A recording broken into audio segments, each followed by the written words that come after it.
जिसका डर था फिर वही हो गया है। तालिबान के सत्ता में आते ही पाकिस्तान में लाशें गिरने चालू हो गए हैं। जी हाँ दोस्तों, अब इमरान खान ने तालिबान को लेकर एक बड़ा ऐलान कर दिया है। उन्होंने ये साफ साफ कह दिया है कि वे तालिबान सरकार को कभी भी मान्यता नहीं देंगे। सूत्रों के हिसाब से इमरान खान पर इस वक्त जबरदस्त इंटरनेशनल प्रेशर है और साथ ही उन्हें ये भी डर है कि आने वाले समय में तालिबान पाकिस्तान पर भी हमला कर सकता है। जी हाँ दोस्तों, तालिबान कभी भी पाकिस्तानी बॉर्डर को नहीं मानता।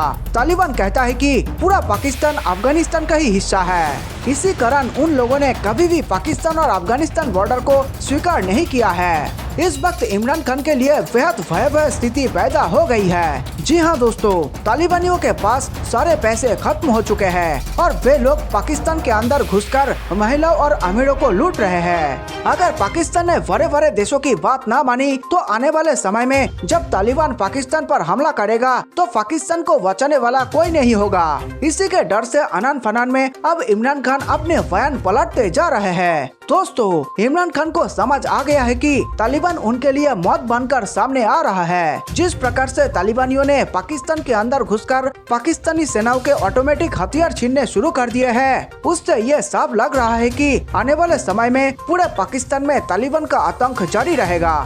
इसी कारण अब इमरान खान के चमचे प्रेस कॉन्फ्रेंस किए जा रहे हैं और अंतर्राष्ट्रीय मदद की गुहार भी लगा रहे हैं। पाकिस्तान के सूचना एवं प्रसारण मंत्री फवाद चौधरी ने मंगलवार को एक संवाददाता सम्मेलन में कहा कि पाकिस्तान इस बारे में कोई भी फैसला क्षेत्रीय और अंतर्राष्ट्रीय शक्तियों से मशवरा करने के बाद ही करेगा।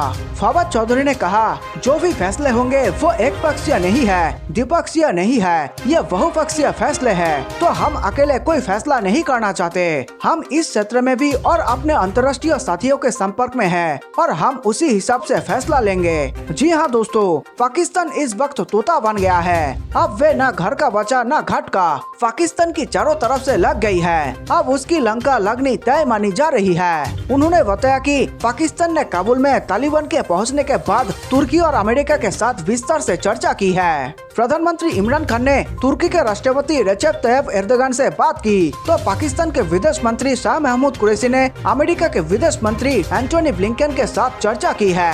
फवाद चौधरी ने कहा कि पाकिस्तान अफगानिस्तान में हुए सत्ता परिवर्तन से खुश है। कहा, हम खुश और संतुष्ट है कि अफगानिस्तान में बदलाव न तो किसी खून खराबे के हुआ न ही कोई लड़ाई छिड़ी। तालिबान ने जब आखिरी बार 90 के दशक में अफगानिस्तान की सत्ता हाथ में ली थी तब केवल 3 देशों ने उसकी सरकार को मान्यता दी थी। वे थे सऊदी अरब, संयुक्त अरब अमीरात और पाकिस्तान। लेकिन 1996 से 2001 के दौर में तालिबान बाकी दुनिया से लगभग काटा हुआ था। इस वक्त तालिबान के सारे पैसे खत्म हो चुके हैं और तालिबानी गुंडे पाकिस्तान के अंदर घुसकर वहां के अमीरों, महिलाओं और सैनिकों को लूट रहे हैं। तालिबान के अफगानिस्तान कब्जे से कई महीने पहले विश्व बैंक ने अफगानिस्तान की अर्थव्यवस्था को लेकर परेशान करने वाली ये बात कही थी। अब जबकि अफगानिस्तान में हालात बिल्कुल बदल चुके हैं तो आर्थिक संभावनाएं और भी अधिक अनिश्चित दिख रही है। इसका सबसे बड़ा कारण अफगानिस्तान को मिलने वाली वित्तीय सहायता को लेकर पैदा हुई अनिश्चितता है। हालांकि संसाधनों की बात करें तो अफगानिस्तान के पास पर्याप्त खनिज संसाधन है, लेकिन देश में राजनीतिक परिस्थितियों के कारण उनका पूर्ण इस्तेमाल नहीं हो पा रहा है। अफगानिस्तान में तेजी से बदलते घटनाक्रम के बीच वित्तीय सहायता को लेकर अनिश्चितता की स्थिति पैदा हो गई है। जर्मनी के विदेश मंत्री ने पिछले सप्ताह ब्रॉडकास्टर ZDF से कहा था, अगर तालिबान अफगानिस्तान पर कब्जा कर लेता है और शरिया कानून लागू करता है तो हम एक भी मुद्रा नहीं देंगे। अफगानिस्तान को अब तक वित्तीय सहायता देते आए देश निश्चित तौर पर बदलते घटनाक्रम पर नजर बनाए हुए हैं। अफगानिस्तान में प्राकृतिक संसाधनों की कमी नहीं है। अगर बेहतर सुरक्षा हो और भ्रष्टाचार न हो तो अंतर्राष्ट्रीय व्यापार के संदर्भ में यह बेहद आकर्षक साबित होगा। तांबा, कोबाल्ट, कोयला और लौह अयस्क समेत कई प्रकार के खनिज पर्याप्त मात्रा में यहाँ उपलब्ध है। इसके अलावा तेल, गैस और कीमती पत्थर भी यहाँ प्रचुर मात्रा में है। लेकिन इनमें सबसे खास है लिथियम, एक ऐसी धातु जिसका इस्तेमाल मोबाइल उपकरणों और इलेक्ट्रिक कारों की बैटरी के लिए किया जाता है। आने वाले समय में जीरो कार्बन उत्पादन को प्रोत्साहन देते हुए जिस दिशा में मोटर इंडस्ट्री जा रही है, यह बेहद उपयोगी साबित होगा।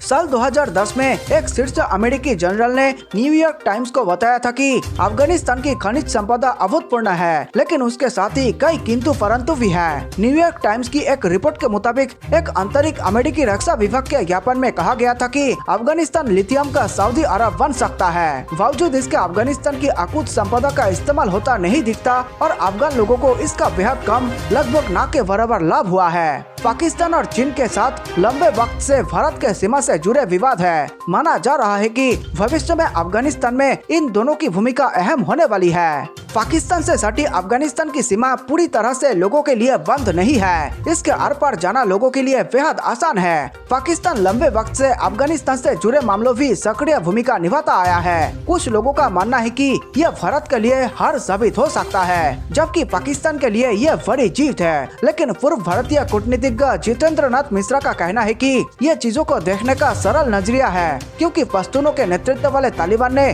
कभी भी पाकिस्तान और अफगानिस्तान के बीच की सीमा को मान्यता नहीं दी है और यह पाकिस्तान के लिए परेशानी का सबब रहा है। वो कहते हैं पाकिस्तान चाहेगा कि तालिबान दोनों मुल्कों के बीच की सीमा को आधिकारिक तौर पर मान्यता दे और ये उसकी प्राथमिकता होने वाली है। जी हाँ दोस्तों, इस वक्त पाकिस्तान के ऊपर जबरदस्त इंटरनेशनल प्रेशर बन चुका है। ब्रिटिश प्रधानमंत्री बोरिस जॉनसन ने अफगानिस्तान की स्थिति पर चर्चा करते हुए अपने पाकिस्तानी समकक्ष इमरान खान से कहा कि अफगानिस्तान में नई सरकार को मान्यता अंतर्राष्ट्रीय आधार पर दी जानी चाहिए, न कि एक तरफा। क्षेत्र में उत्पन्न संकट से निपटने के लिए समन्वित रणनीतिक बनाने के लिए जॉनसन विश्व नेताओं के साथ फोन पर बातचीत कर रहे हैं और इसी कड़ी में उन्होंने अमेरिकी राष्ट्रपति जो बाइडेन से बातचीत करने से पहले मंगलवार की दोपहर खान से बात की थी। जॉनसन की यह बातचीत ब्रिटिश संसद के निचले सदन हाउस ऑफ कॉमन्स में अफगानिस्तान संकट पर बहस होने से पहले हुई है। ब्रिटिश संसद ने अपनी गर्मियों की छुट्टियों को रद्द कर बुधवार को विशेष सत्र का आयोजन किया है। डाउनिंग स्ट्रीट से बीच बातचीत के बारे में जारी बयान के मुताबिक प्रधानमंत्री जॉनसन ने अफगानिस्तान और विपरीत क्षेत्र को मानवीय आपदा से बचाने के लिए अंतर्राष्ट्रीय साझेदारों के साथ मिलकर काम करने की प्रतिबद्धता जताई है। करीबी संपर्क रखने पर जताई सहमति। बयान में कहा गया, प्रधानमंत्री जॉनसन ने रेखांकित किया कि अफगानिस्तान में नई सरकार को मान्यता अंतर्राष्ट्रीय आधार पर दी जानी चाहिए, न कि एक तरफा तरीके से। उन्होंने कहा कि भविष्य में तालिबान सरकार की किसी तरह की वैधता उनके द्वारा अंतर्राष्ट्रीय स्तर पर मानकीकृत मानवाधिकारों के पालन और समावेशिता पर निर्भर करेगी। बयान में कहा गया कि दोनों देशों के प्रधानमंत्रियों ने आने वाले दिनों में क्षेत्र में उत्पन्न स्थिति के मद्देनजर करीबी संपर्क रखने पर सहमति जताई। जो बाइडेन से भी की बात। खान के बाद बाइडेन को किए फोन कॉल में जॉनसन ने हाल के दिनों में ब्रिटिश नागरिकों, मौजूदा एवं पूर्व कर्मियों और अन्य को अफगानिस्तान से निकालने में अमेरिकी ब्रिटिश सहयोग का स्वागत किया। डाउनिंग स्ट्रीट ने कहा, प्रधानमंत्री जॉनसन और राष्ट्रपति बाइडेन ने अफगानिस्तान को मानवीय संकट से बचाने के लिए वैश्विक समुदाय के साथ आने की जरूरत पर सहमति जताई। प्रधानमंत्री ने ब्रिटेन की इलाके में मानवीय सहायता बढ़ाने और शरणार्थियों के पुनर्वास की योजना साझा की। देशवासियों, वीडियो अंत तक देखने के लिए आप सबका बहुत बहुत धन्यवाद। मेरे देश प्रेमियों, नीचे कमेंट में जय हिंद लिखकर आप हमारे वीडियो को 5 स्टार दे सकते हैं, ताकि हम आपके लिए ऐसे ही देशभक्ति वीडियो लाया करें। जल्द मिलते हैं एक और जानकारी पूर्ण वीडियो के साथ। नमस्कार, धन्यवाद।